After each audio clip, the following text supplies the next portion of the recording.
जगाचा पोशिंदा असणाऱ्या शेतकऱ्याच्या तोंडाला शासनाने कर्जमाफीच्या नावावर पाणी पुसल्याचं काम केलंय का? अखेर कुठल्या शेतकऱ्यांची अशा पद्धतीने कर्जमाफी होणार?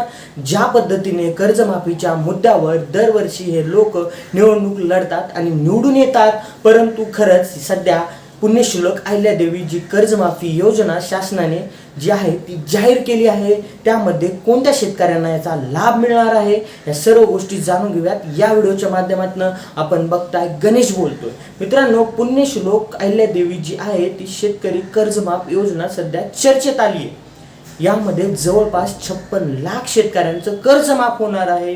पण ही सर्वात मोठी बाब ही समोर येते की यामध्ये शासनाने खूप नियम आणि अटी घातलेल्या आहेत. त्यामुळे या योजनेपासून बरेचसे शेतकरी जे आहेत ते दुरावले गेलेत.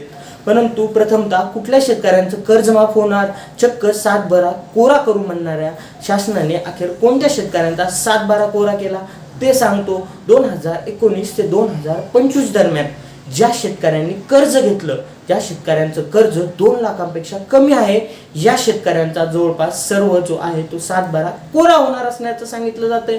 परंतु दुसरीकडे या कालावधीत ज्या शेतकऱ्यांचं 2019 ते 2025 2 लाखापेक्षा जास्त कर्ज आहे, या शेतकऱ्यांना यावरती शासनाने एक जी आहे ती मदत केली आहे. त्यावरती त्यांना जे वरचं कर्ज आहे ते वरचं कर्ज फेडायचं आहे आणि त्यानंतरनं त्यांचं बाकीचं कर्ज माफ केलं जाईल असंही सांगितलं जातंय.